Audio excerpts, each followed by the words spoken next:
Irmão, capítulo 1 Reis, capítulo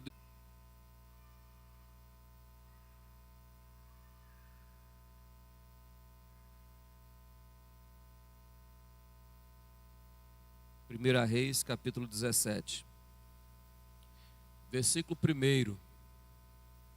Então Elias, o tisbita, dos moradores de Gileade, disse a Acabe: vive o Senhor, Deus de Israel, perante cuja face estou, que nestes anos nem orvalho nem chuva haverá, senão segundo a minha palavra. Amém? Podeis assentar, irmãos. Permaneça com a Bíblia aberta nesse texto, para que nós possamos continuar olhando o texto, para que você possa entender o que eu quero falar com você nesta noite. Amém? Então vamos lá, irmão.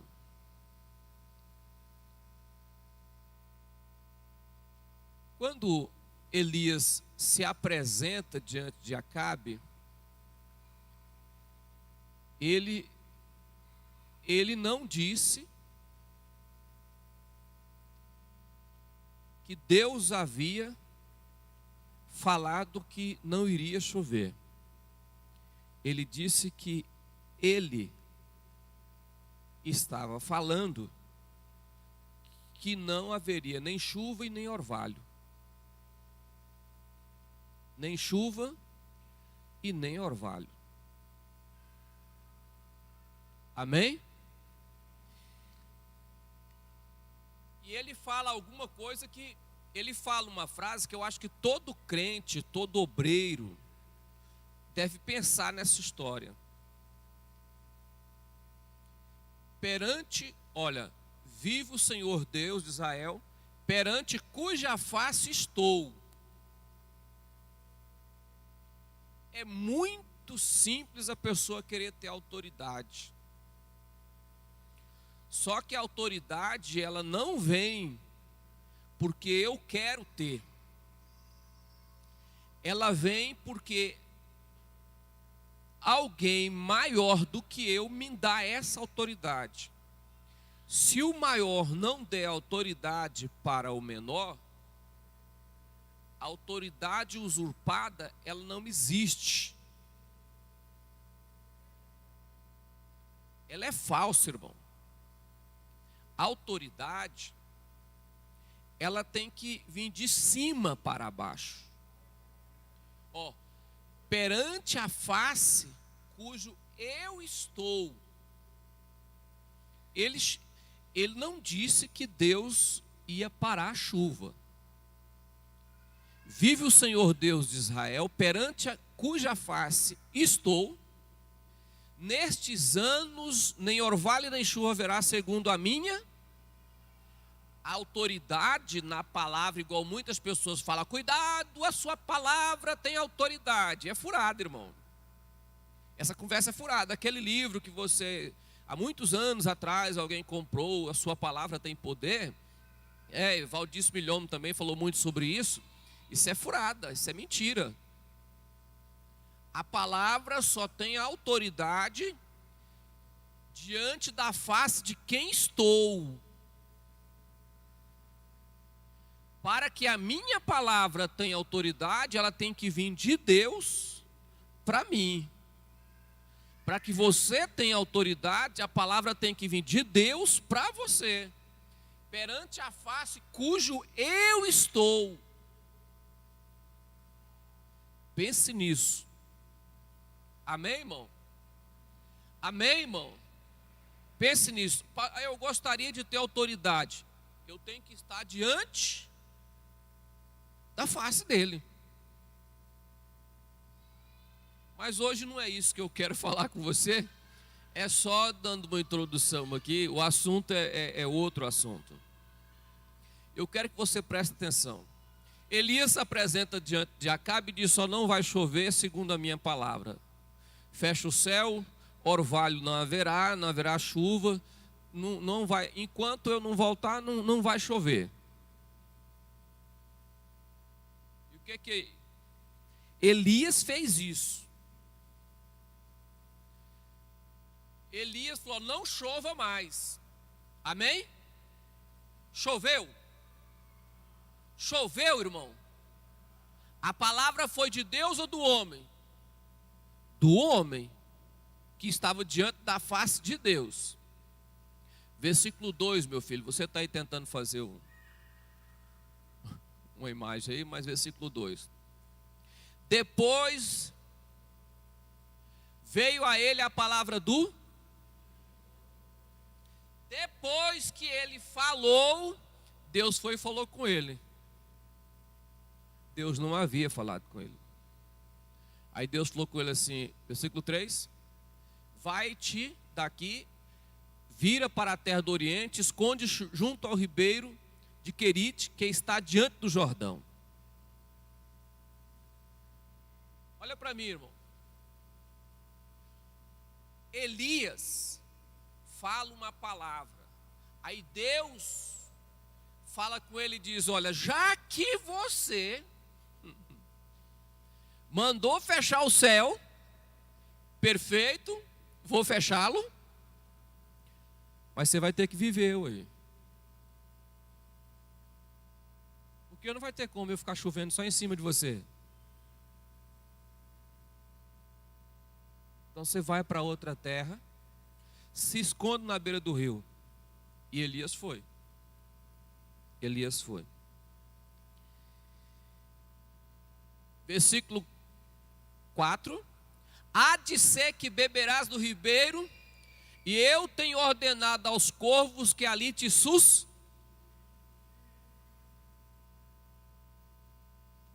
Engraçado, tem questão que eu fico preocupado, sabe?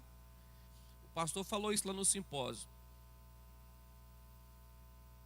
O camarada fez o favor de orar para não chover, e depois Deus teve que socorrer ele.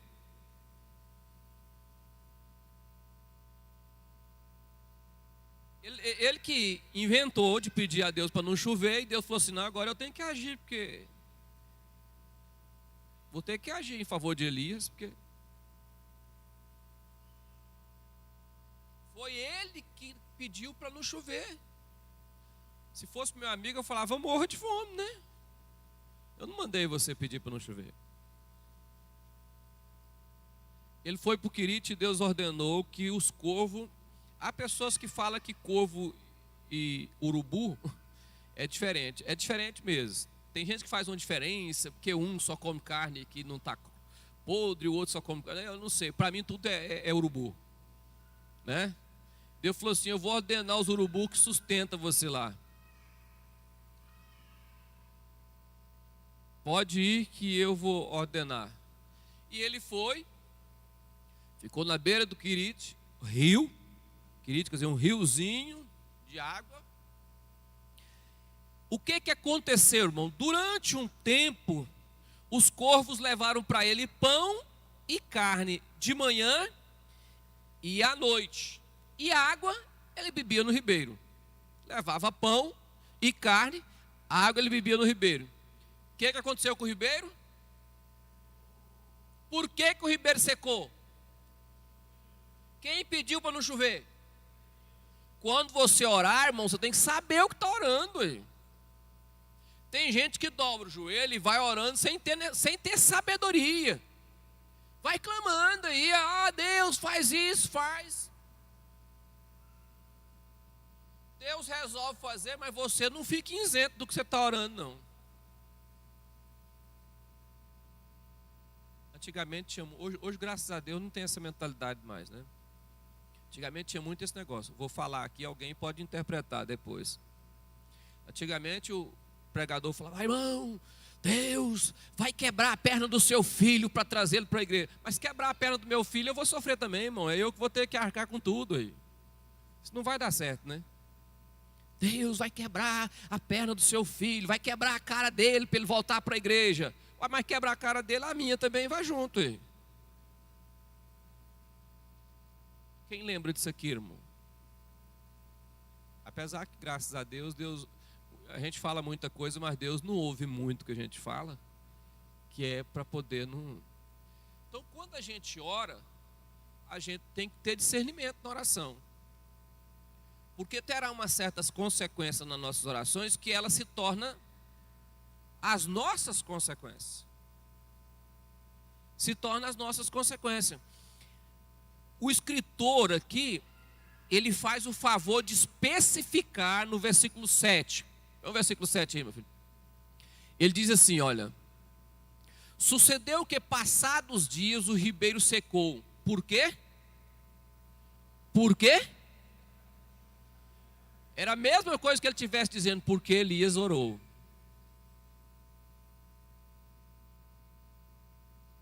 Olhe para mim, irmão. Oração é uma das armas mais poderosas que a igreja tem. A igreja pode mudar qualquer situação no joelho. Até questões irreversíveis que talvez o próprio Deus determinou.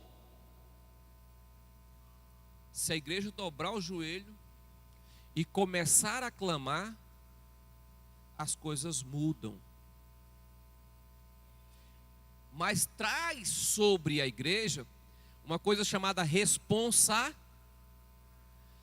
responsabilidade. Quando eu vou orar, eu tenho que ter responsabilidade.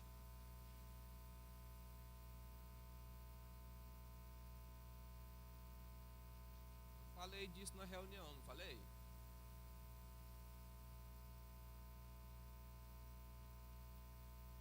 Irmão, a responsabilidade com o reino, você tem que saber o que faz dele, como faz com ele. Você precisa orar em favor do reino, mas saber que as suas orações terá um resultado. Terá um resultado. Um resultado que deve passar por ele, tanto você que orou, quanto aquele que não orou. Porque eu vejo muitas vezes as pessoas reclamando de questões, ou falando algo, que foi orado, irmão. Foi clamado. Pediu. É igual camarada, não tem filho, não tem filho, não tem filho. Aí, oh Deus, me dá um filho, Jesus. Aí Jesus, não, peraí, já você está pedindo, a igreja pediu, 10, 15, 20 pessoas pediu, pá, dá o filho. 10 anos depois o irmão encontra, pastor, estou sofrendo com meu filho. É sua bênção. É o presente que você pediu. Então, oração é algo sério. Eu tenho necessidade de observar as palavras que eu falo na oração. Eu já ouvi muitas pessoas orar, e na oração dispara aquela metralhadora, né? Não tem entendimento do que está dizendo, e vai falando. Irmão, oração é algo sério. Amém? Amém, irmão? É por isso que é melhor você falar, Senhor, segundo a tua... Segundo o quê? A tua... A vontade de Deus tem 3 formas. Sim, não e espera. Sim, não, espera. Eu prefiro o sim e o não. O espera, eu não sou muito bom em espera. Mas, por quê, pastor? Porque a Bíblia diz que um dia para Deus é 1000 anos. Se ele falar espera, não vai ter muito resultado. E se ele falar não, agora é só depois dos 1000 anos.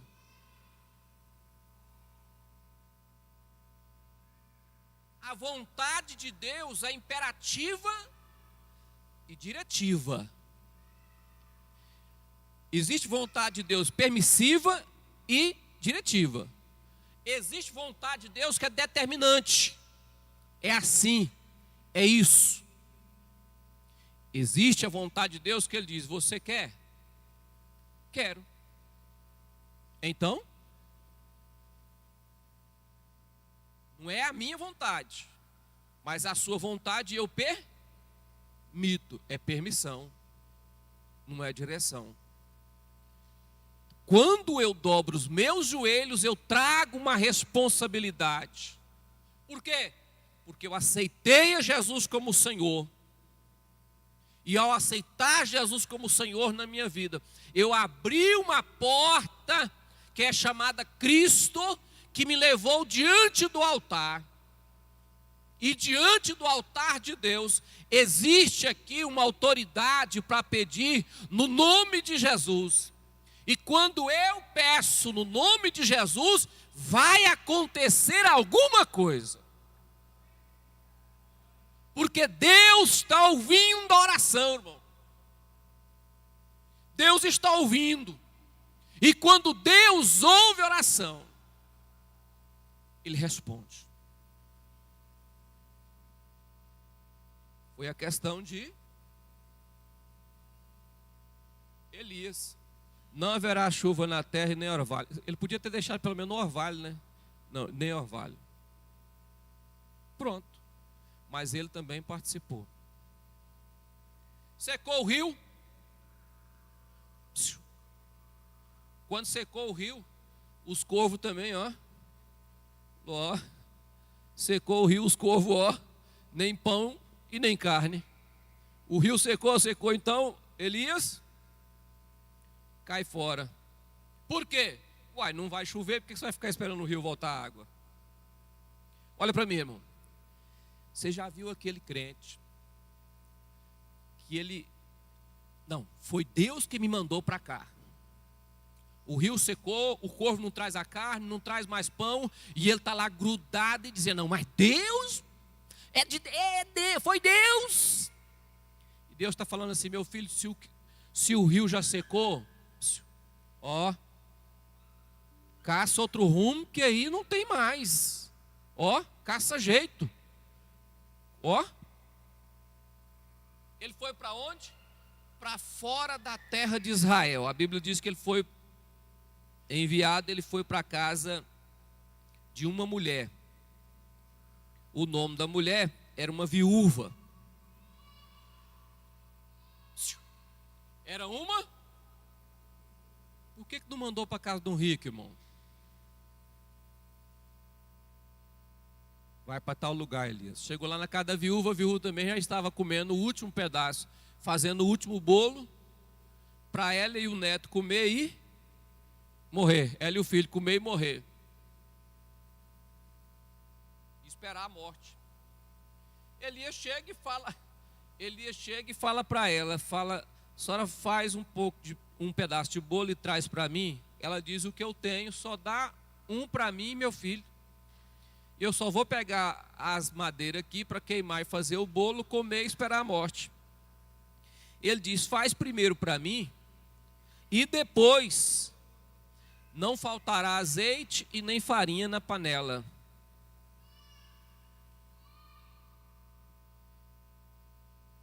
Quando ela fez o bolo, Elias foi esperto. Por que ele não falou assim: não, foi eu que orei para não chover?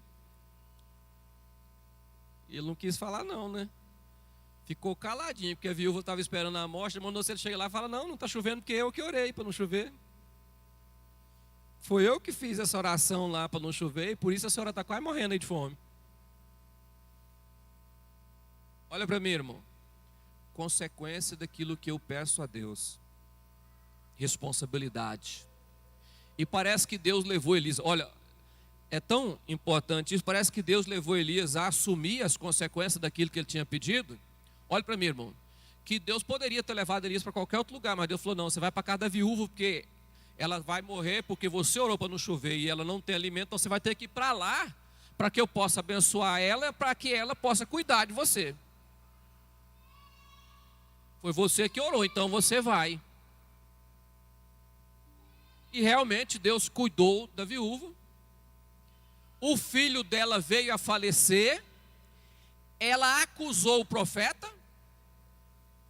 Ela diz: por acaso Deus mandou você para jogar os pecados na minha cara, ou me lembrar dos meus erros, tirando a vida do meu filho? Fizeste você isso? Elias cata o menino, leva para o quarto e fala, tira a responsabilidade dele e joga para Deus, né? Fala: Deus, tu fizeste isso só porque eu vim para cá? A mulher jogou nas costas de Elias, Elias pegou o menino, chegou lá e falou: Deus, foi o senhor que fez isso aqui? Ele ora, Deus volta a vida para a criança, de novo, graças a Deus, né? Deus volta a vida para a criança. E eu quero que você abra a Bíblia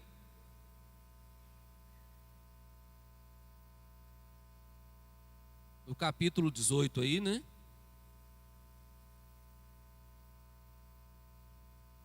Versículo 1. Sucedeu que depois de muitos dias a palavra do Senhor veio a Elias no 3º ano, dizendo: vai e mostra a Acabe, porque darei.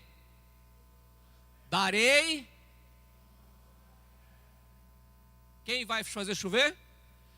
Você pediu para fechar a porta, mas agora eu vou mandar a chuva. Vai lá e fala com ele. Elias não teve coragem não, mandou outra pessoa falar. Mandou Obadias, Obadias também pulou fora, porque não estava com coragem de ir lá.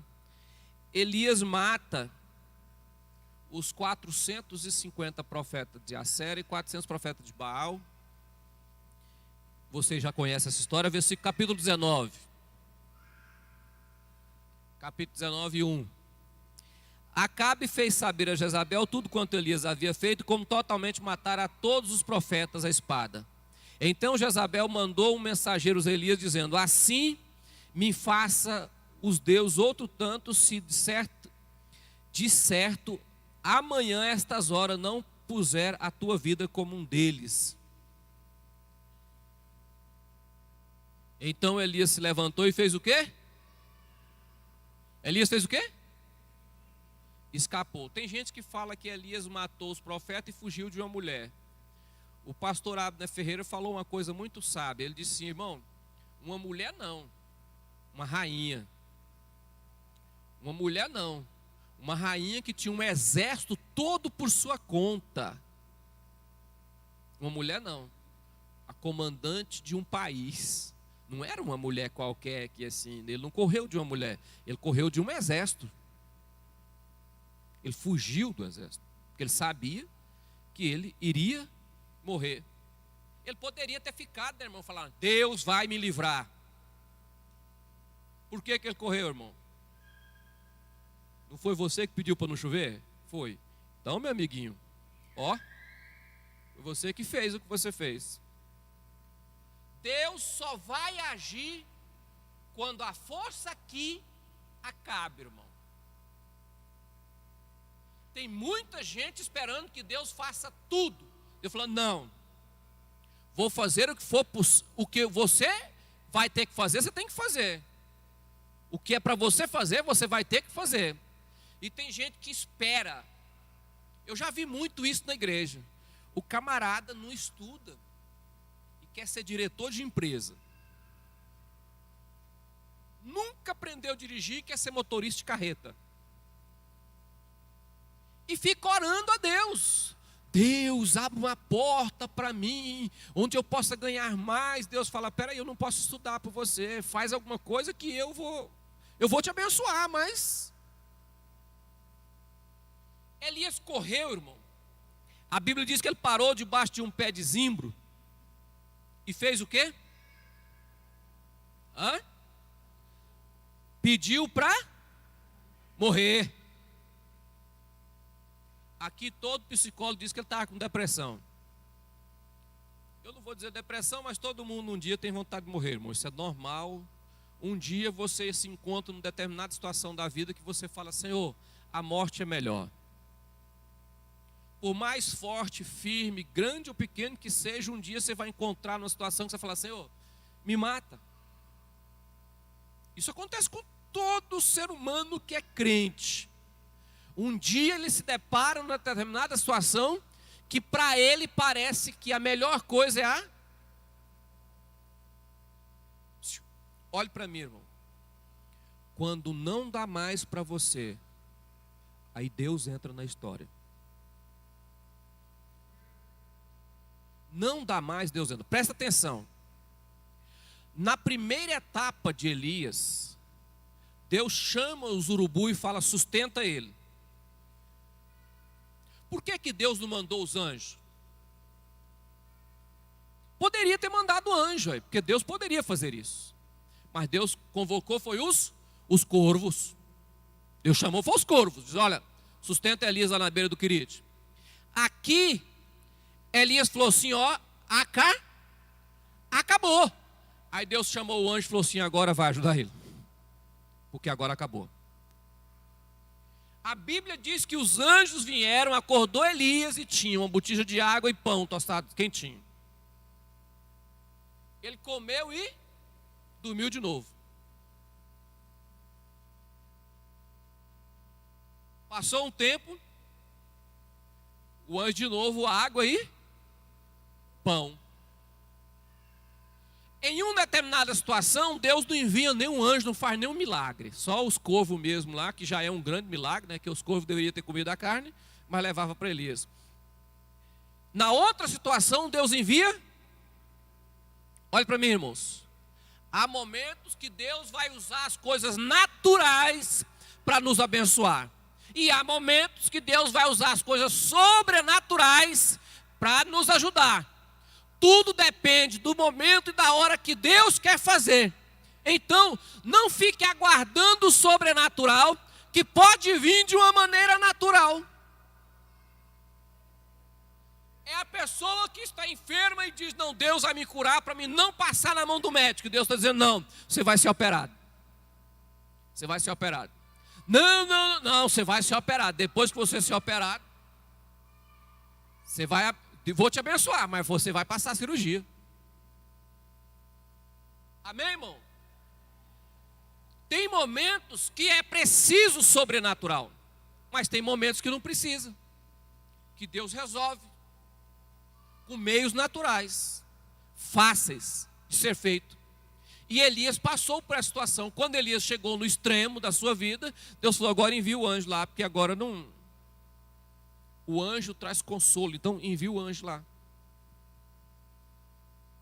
Ele comeu, bebeu e andou mais 40 dias. Ô comida boa, né? Olha para mim, irmão. Eu quero mostrar uma coisa para você, o tanto que a Bíblia é sublime. Versículo de número 5. 19:5. E deitou-se e dormiu debaixo de um zimbro. E eis que então o anjo tocou e lhe disse, levanta e come. Versículo 6. E olhou e eis que à sua cabeceira estava um pão cozido sobre as brasas e uma botija de água. Comeu e bebeu e tornou a Versículo 7. O anjo do Senhor tornou a segunda vez, tocou e disse, levanta e come, porque muito comprido te será o caminho. Versículo 8. Levantou-se, pois comeu e bebeu, com a força daquela comida caminhou 40 dias e 40 noites, até o Horebe. Olha para mim, irmão. Elias precisava descansar. Ele estava cansado. Pediu a morte por causa do cansaço, do estresse, do trabalho, da vida. Por isso ele pediu a morte. E Deus respeitou Elias, porque ele comeu e voltou a dormir, e Deus deixou ele dormir de novo, porque sabia que ele tinha que descansar. Olha para mim, irmão. Todo ser humano precisa desse. Tem o dia de serviço e o dia de... Tem gente que acha que é só ser... Não, tem serviço e tem descanso. Só que tem pessoas que acham que não precisa. Mas um dia tudo falha. Aí você precisa parar e descansar. Quando eu comecei no ministério, Alguém aqui vai lembrar dessa história aqui. Há muitos dias, não vou falar anos, porque eu sou novo, né? Há muitos dias atrás, tirar férias era pecado. Você está rindo, né? O pastor tirava as férias, era pecado. Não podia tirar férias. É porque nós vamos assim, você sabe, né? Nós não tem trem ruim não, nós vamos porque o diabo não tira férias, então nós também não tira não. E eu entrei no ministério e fui.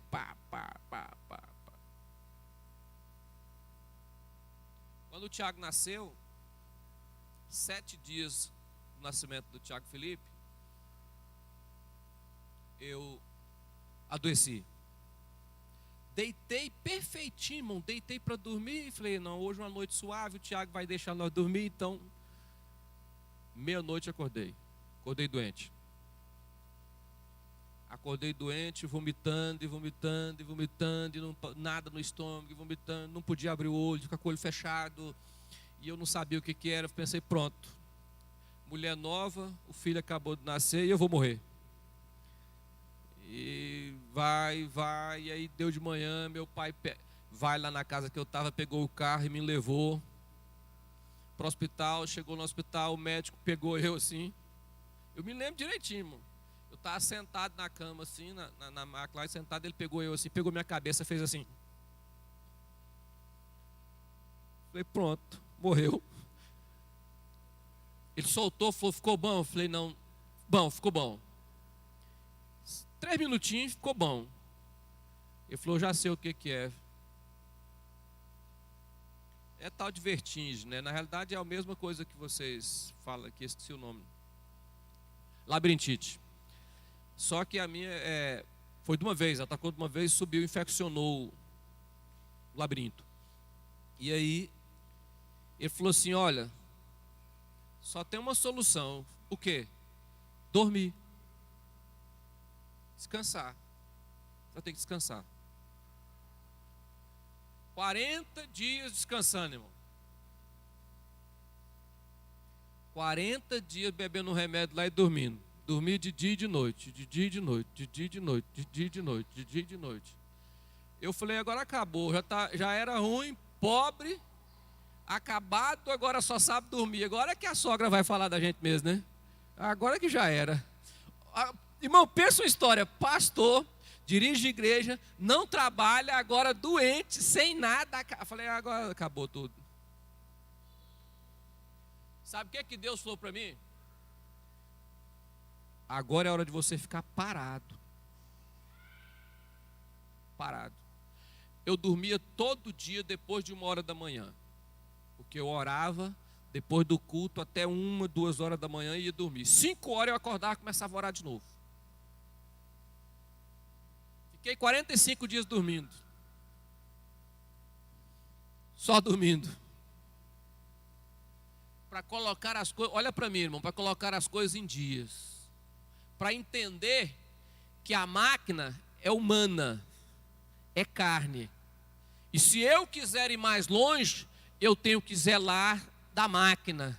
Senão, aquilo que Deus poderia me usar 40 anos, vai usar só 10. Porque eu estraguei a máquina. Amém, irmão? Foi o que Deus fez com Elias. Tem hora que você tem que parar e descansar. Parar e descansar. Amém, irmão?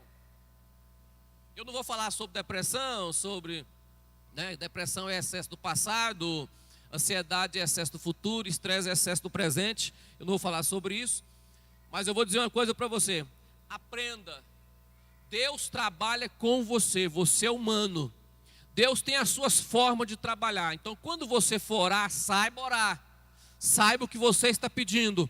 Entenda que quando você pede, Deus faz, Deus ouve, Deus trabalha, Deus move montanhas, porque você está orando.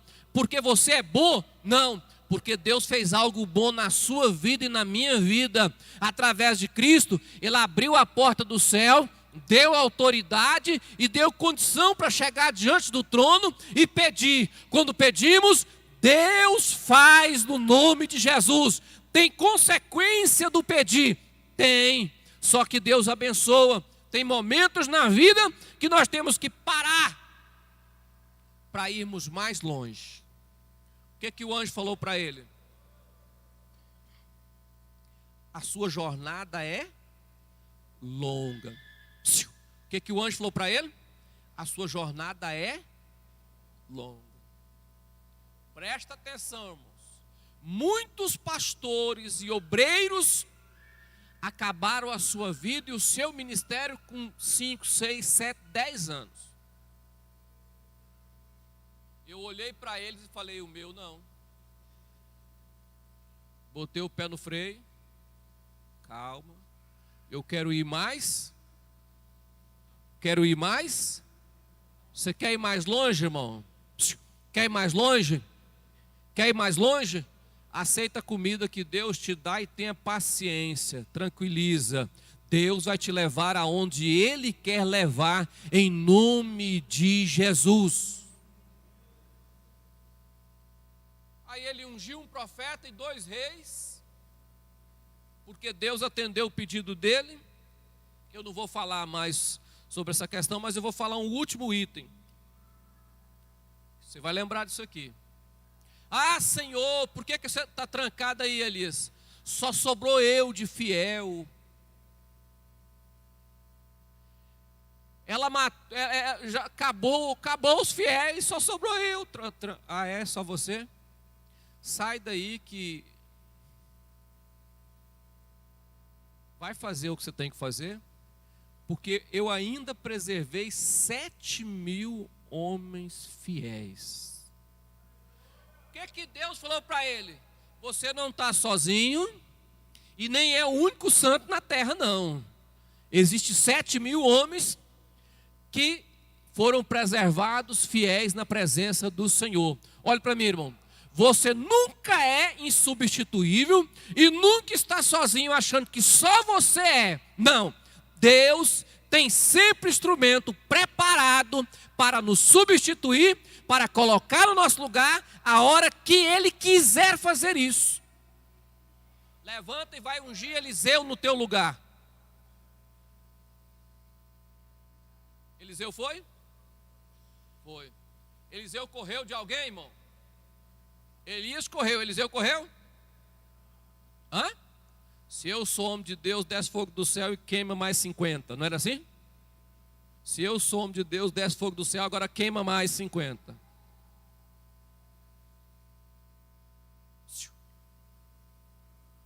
Deus é poderoso. Para que Deus vai te levar você mais longe ainda em nome de Jesus. Levanta, come, tranquiliza, porque a sua jornada é? A sua jornada é? Então vai tranquilo. Vamos colocar de pé?